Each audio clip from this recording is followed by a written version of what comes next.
Located in the deep American South, where summers are hot and the air is thick with the spirits of overworked slaves and brutal masters, lies the Myrtle's Plantation in St. Francisville, Louisiana.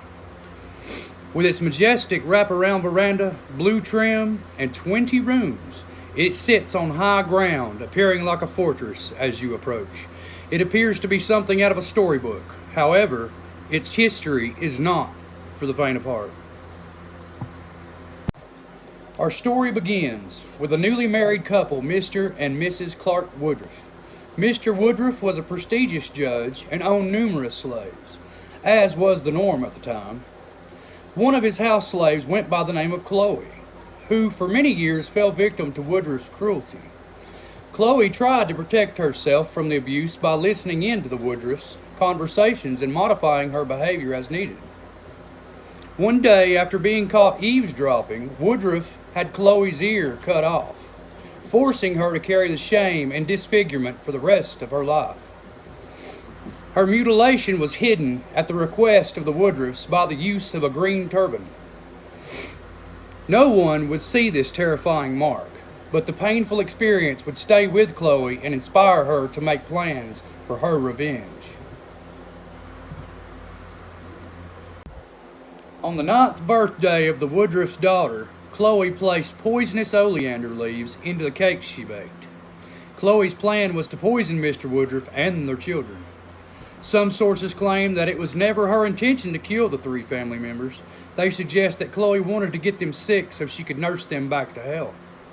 In the South, local healers were among the most respected of the community.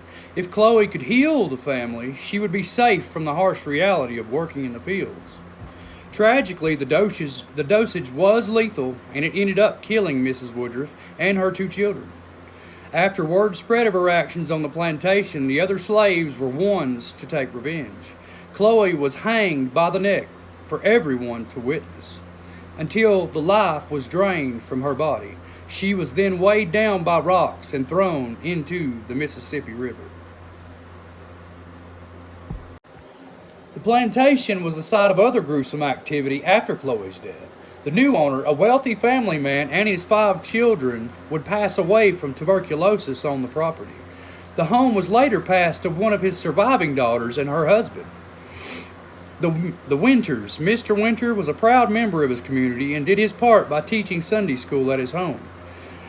One day, as Mr. Winters was teaching, an unknown man rode up on a horse and started yelling at him. As he came out to address the man, he was shot at point-blank range on his front porch. He retreated into his home and staggered up the stairs to eventually die in the arms of his wife. The sound of his strong and forceful stomps still linger in the home to this day, as visitors report hearing heavy footsteps from empty staircases. And this is the photo, reportedly, of Chloe still walking the grounds to this day. But one of the most disturbing paranormal reports occurs inside the home. In the grand hallway, there is an antique mirror just outside of the dining room. The visitors report seeing Woodruff's children appear in the mirror near the room where they were poisoned. One researcher noted that each time the mirror is replaced or resilvered, the same handprint reappears as if they refuse to be ignored. Despite the many ghost stories, there is some debate if Chloe ever existed, or if that was her real name. Today, this residence is known as the Myrtle's Plantation Bed and Breakfast, but it is also recognized as one of the most haunted houses in America, according to the National Geographic.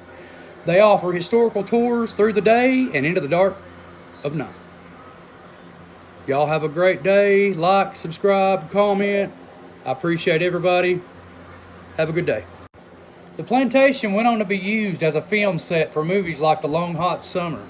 These visitors were not safe from having their own paranormal encounters. While filming, cast and crew members reported witnessing furniture moving around the home all on its own. They could find nothing to explain the activity. The paranormal activity became more noticeable beginning in the 1970s, once it was purchased by the Myers family. Multiple guests and residents reported seeing the transparent and ghostly apparitions of a young girl wearing a green turban moving throughout the property. In 1992, the owner took a famous photo that they believe captures Chloe's spirit. The photo was intended to be used to secure an insurance policy for the home in case of fire or other natural disasters, not to prove paranormal activity. The presence of human figure within the photo was undiscovered until it was developed. The owner reports that there was no one in that area at the time the photo was taken.